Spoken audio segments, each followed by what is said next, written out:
Panda BMX, one of the most innovative BMX companies at the time and the first BMX company to be imported from Taiwan by none other than the man himself, Randell Kim. Randy for short. Panda BMX is another company similar to Skyway in the fact that they were not necessarily a BMX company but an innovation business. Let's find out what happened to Panda. I do need to thank Mr. Kim for taking the time to sit down and explain the history of Panda to me. The man has an incredible memory and can give stories for days.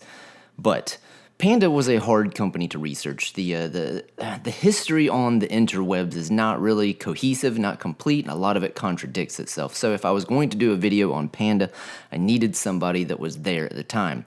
And I was so fortunate enough to be able to talk to Mr. Kim. With that being said, think of this video as Mr. Kim's version of how Panda started. Born in Hawaii and then moving to California before Panda was even started, Mr. Kim, or Randy as we will call him, was a service manager for Mazda, basically managing the mechanics. He was out walking on his lunch break one day when he saw a store that had Chinese-style furniture from Taiwan inside. He decided to stop in and was perusing the store, looking at all the wood carvings and stuff like that, when he saw a brochure with bicycles in it. Randy asked the owner of the store if they also sold bikes. The owner told him that not only did they sell bicycles, he had a friend that had a bicycle factory in Taiwan. I go, hey, you guys sell bicycles? He goes, yeah. You know, his friend had a bicycle factory in Taiwan. I said, hey, that's something. So then the next day I said, hey, it'd be a good idea to buy bicycles and rent them around the Lake Merritt, because we're only like 2 blocks from Lake Merritt. It's 3 mile run all around the Lake Merritt, you know. It's a man-made saltwater lake in Oakland, California. And so I said, hey, next day I said, hey, how much the bicycles cost? He said, it's $42. I said, $42 for a whole bicycle? He goes, yeah. Randy started thinking about this whole bicycle craze and how it could lead to something. He was actually working on a restaurant idea at the time with his then wife's cousin, Gilbert. And Gilbert was a scientist for Dole at the time. In conversation, the bicycles came up and Gilbert said, hey, I'll be your partner in the bicycle business if you really think it's that lucrative. And after doing some due diligence, they found that a standard 10-speed bicycle at the time would cost them $42, but the Stingray style bike is only $23. Those numbers are the cost of the bike, not the retail price, the cost. This is what they could buy them from if they bought like a container load of them from Taiwan. Mr. Kim had a business partner. They were going to buy some bicycles. They were going to capitalize on this bicycle craze, but they needed a name. What would they call these bikes? And so we made an order and everything. And then meanwhile, we said, what name? And so my wife says, how about Panda? I said, Panda? Everybody goes, that's like a kid's stuff, you know, like kids bike Panda. Because in 1972, Nixon went over there to exchange the Pandas, right? Give it to everybody on lease. So that's how she got Panda and everything. So we decided, well, if we're going to have a name involved, like Panda, we got to have like a stalking panda.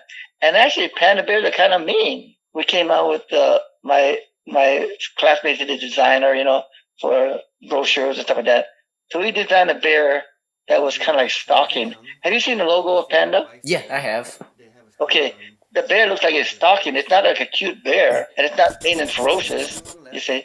So it's like in between everything. So I said, oh, yeah, this is not bad. So we went through it with Panda. They got 5 40-foot containers delivered, filled to the brim with 10-speed bikes, folding bikes, Stingray-style bicycles, but they had one problem. They didn't think about the shipping cost on these containers, didn't have all the money yet to be able to pay them off. A couple of weeks went by while they were trying to scrounge up some more capital when the shipping company called and asked what the heck is going on.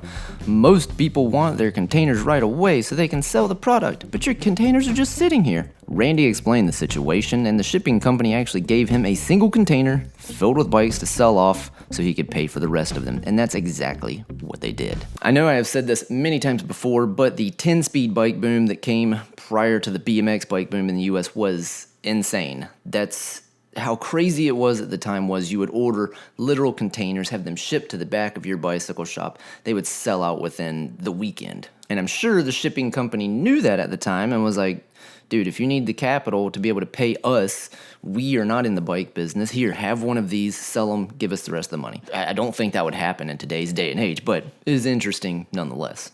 So they got a name, they got some bikes, Panda is underway. But the next issue they ran into is the quality of these generic bikes that they have just ordered. So it's like, whoa, these bicycles are really bad. I mean, right at 10 minutes and they fall apart, the derailleur just locks up and everything.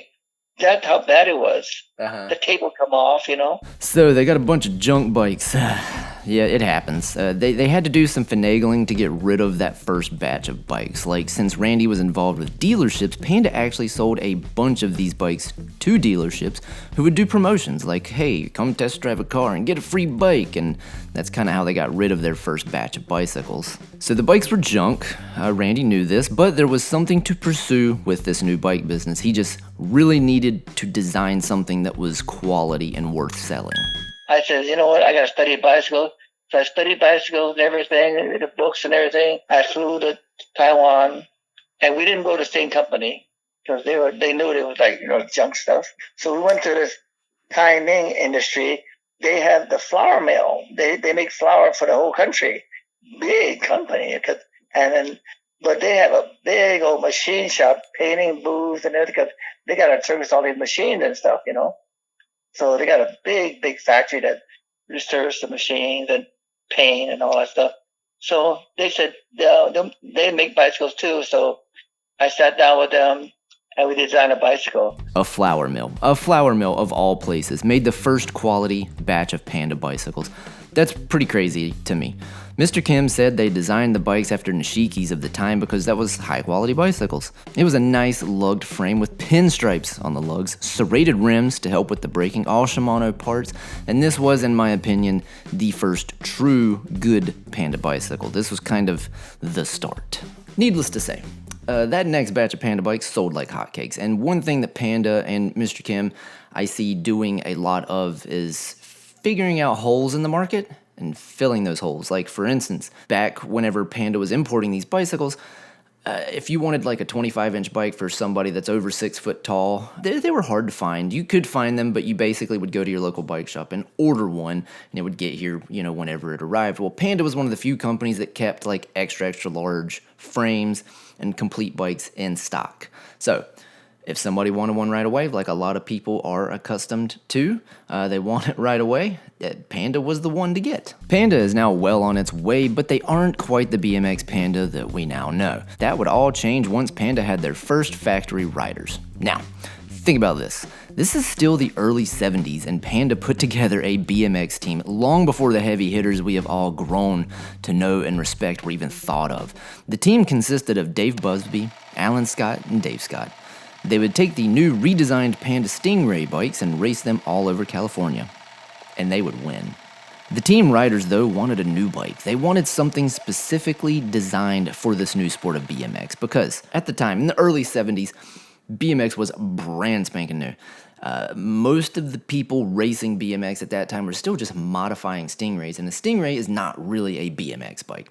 It was kind of the precursor to the BMX bike. Mr. Kao, Kao, he was kind of he's the engineer at the Taiwan factory. So he's a nice guy and he's very smart. And because he has access to all the stuff in the factory, the gusset, everybody has a round hole gusset. Mm-hmm. Because you just drill a round hole, that's it. Everybody has a round hole gusset in their front tube, But mine had the 2 half moon inside. And that's because it takes a lot of tooling to stamp it, half moon, and it's very expensive, more expensive than that hole. So, and then that loop tail, that was his design because he said, we got time and we want to make it fancy that nobody else has. So we made the loop tail one piece bend. And a lot of people copied us, like maybe 20 bicycles copied us the first year, and the second, 6 months later or a year later, they don't have the loop tail because it's so expensive to make. A lot of people copied my loop tail after that. But if you notice, it's not a complete loop tail. It's cut in the middle and it's welded. But mine goes all the way around. Okay. So that's one thing. And now, with those first bikes, one thing that I do like to reiterate, you have to remember how BMX tracks first started. They were essentially a downhill BMX track. It wouldn't be until later that the more modern flat track style would be popularized. So with that being said, a lightweight BMX bike was not a concern of the time, and a bike that wouldn't break was the concern. And all I have to say is that first Panda BMX prototype bike is one of the most interesting bikes I have ever seen. And we have here the Panda shocker. It's the MX4, fully hydraulic shocks, all 4 shock absorbers. The 6-inch cranks added on, which at the time was only 4.5 inch. So it's the only bicycle that had the freewheel when it first came out. Everybody had coaster brakes. This bike is not the full race bike. It's pretty heavy. It's about 45 pounds. I made my seats over the rear axles. So I have a drum brake, screw-in cups. So these cups here is the only bike with a one-piece crank that screws in right here. And the first freewheel, think about that. Everyone was racing coaster brakes at the time, so if you went to slide into a turn, you couldn't really pedal backwards to get your feet in the proper placement. Like, that was your brake as well. Now again, I think Randy is very good at recognizing gaps in a market and then filling that gap. A lot of the design features of this bike were because of complaints that he was hearing within this newly formed BMX world. Still, don't forget this was very early on. The first BMX bikes from Panda didn't come out until 1972. Like Webco, for instance, wouldn't even start for a full 2 years later. So, it is time for the Disneyland bike show, where all the big manufacturers would bring their latest and greatest tech and show it off. And here's Panda bringing one of the first dedicated BMX bikes to the show. The bike that they took was that prototype. Now, I couldn't find pictures, but the Panda booth at the Disneyland bike show was impressive. Impressive enough to win Best in Show. It was 4 stalls and about 15 feet tall, displaying all their bicycles and merchandise, including that famed prototype. Now, interestingly enough, there was someone else there of interest from a previous video, none other than the legendary race car driver Dan Gurney. If you don't recall, Dan was a famous race car driver that came out with a small line of bicycles in the 70s, produced by Mike Devitt and Tommy Kamafuji. Panda bicycles actually won Best Display at the show, like I said, and Dan, being the competitive guy that he was, walked over to the Panda display with some other people from his company and smacked the mannequin of the display. We had a mannequin dressed up as a helmet, and jersey, and everything. He goes and slaps our helmet because I think he was very jealous of our display. You see, and I could hear him in the back, kind of like looked like upset and stuff. Like he wants to be the best or something. This really stuck with Randy, but not in a negative way. He took it as Dan Gurney is super competitive and wants to be the best. And at that moment, Panda was the best. After a while, though, Randy received a call from Dan Gurney's managers. They were selling the short-lived Kami bikes, but wanted to come out with a new monoshocker BMX frame, and they wanted Panda to build it. I said, okay, I'll make it for you. So they gave me the blueprint, I rolled it up and then I took it to Taiwan. So they made the frame, right? And then we looked at it and Mr. Cow puts it on the table and goes, this is not good. I said, what do you mean? He said, the wheel won't even fit on the back of the frame because it's like 4 inches too short, the design of the blueprint. So the wheel couldn't even go under the frame. And so I called up and he said, oh, really? They just laughed about it, We spend so much time making the frame, right? So he said, well, we should kind of make it work. So then I just extended it. So we made the monoshock frame for him only. And he bought some tires, which he ordered 10,000. And he didn't have the money to pay me because it's raised letter, Dan Gurney, MX, right? And so what am I going to do with his tires? So I said, well, if you don't pay me, I'm going to sell it. And the ones you took, you better give me something in return. So I got 10 motorcycles, 8 Camis, 1 Trials Honda, and then another one. Oh yeah, it was a Kawasaki 3-cylinder, all super, really fast. It's like a 9-second quarter-mile bike, Dang. That was super. It's all custom and everything. So I got those 10 bikes, and then I brought them home, and then we sold them all. So I used his tires to put on my bikes. That's why you see some MX shockers with the Dan Gurney MX tires on it. That's funny. Because it's a kind of tires on it. This part of the history was super interesting that I couldn't find anywhere on the internet, but if you look at those super early Dan Gurney models, I can see it. But Panda only built the first handful of bikes by Dan Gurney. Now, this next part I am throwing in here because it might be one of the holy grail finds in the BMX world. Panda and Yamaha sponsored a big bicycle race one year that would result in having 3 BMX champs. At the time, Panda was making their frames in Taiwan for $3, and it was 80 cents to paint them. That's why a lot of companies started producing overseas. Good quality and inexpensive. Randy stated that these bicycles were actually cheaper than a nice trophy. So why don't we just do a few custom Pandas? They brass-plated 3 complete Panda BMX bikes and gave them to the winners. Randy stated that one was stolen from someone's garage, but all 3 may still be out in the wild somewhere, and they shined like jewelry. So guys, do some digging. I couldn't even find pictures of these things. I found articles about the race, but not actual pictures. If you can find pictures of this thing, or if you could actually find the bike, let me know. And at this point, Panda is coming to a crossroads. Mr. Kim, in my opinion, not in his own words, but he is very much an innovator and a startup guy. He seems to really enjoy starting new ventures. So in reality, Mr. Kim was only with Panda for the first 3 years of Panda's true existence. He made a lot of money in that time, and he decided to take a few years off and enjoy himself, maybe pursue some other ventures. He still kept in touch with Panda, but was no longer the head of it. And by the 80s, Panda was huge, selling internationally. Europe, Asia, the Americas, they were a really big company at the time. So now, Gilbert and the original furniture store owner from the beginning of this video, a guy by the name of Bill Tide, were partners and were running Panda together.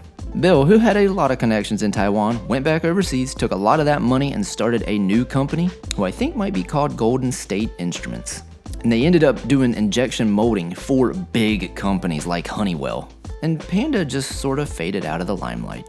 Much like in the video where we discussed Skyway, Panda is one of the few that never truly died. It was a company born from innovators who simply moved on to bigger ventures. One last thing that I do have to mention before we wrap up. I found the last few years of Panda to be extremely confusing in regards to Boss. A lot of places claim that Boss, a small manufacturer out of Hayward, California, started making American-made Pandas, which they did. But why in the world would Panda go from importing huge quantities of BMX bikes from Taiwan to getting a small frame builder in California to make their bikes? And in about 3-4 years before Panda closed up, I mean, not closed up, but sold it, Boss USA. Now, everybody thinks that on the history it says Boss USA bought out Panda. No, he just was making bikes for Panda out of his garage in Hayward, California. Carlos, you know. Yeah. Yeah, he was just making bicycles. He's a small guy. Him and a guy just kind of bought the kind of right to Panda. So they're the one that made the Pandas with the different seat tube up again. They made their own design and stuff like that. Okay. All right, so that makes much more sense. It sounds like those last few years of Panda's life, the owners had kind of made their money anyway, and they were just essentially licensing their name to Boss. Now Randy is enjoying his days living in Hawaii, still innovating. He is working on a new bicycle concept that I won't quite mention yet. He designs paintball fields, he had an ice cream business for a bit, and lastly, he paints murals. So there you have it. That is what happened to, in my opinion, the brand that probably brought the first production BMX bike to the market. I'm still doing some digging. I think Gary Littlejohn maybe made the first BMX bike, but it wasn't really a production bike. That was more of a out of a small shop scale thing. But I liken this company to a much bigger version of Skyway. They're an innovation company. They saw something that interested them that they could get in on early, and that's what they did. They capitalized on the bike boom, on the BMX boom, and they did it well. Thank you again, Mr. Kim, for taking the time to sit down and explain a lot of this history. He has so many stories about this time period. He said he's going to call me again, tell me more, so you may see some more Panda videos as we get into it, but that is definitely the broad brushstroke of what happened to them, especially that first 3 years. To me, after that, Panda just kind of took off and got bigger and bigger and bigger until everyone made their money and retired. But I love you guys. Thank you for sticking with me. Thank you so much for supporting this channel. Make sure you like and subscribe. Share these videos. They don't always get recommended in the algorithm for whatever reason. BMX, you know. Anyway, thank you guys. See you next time. Later.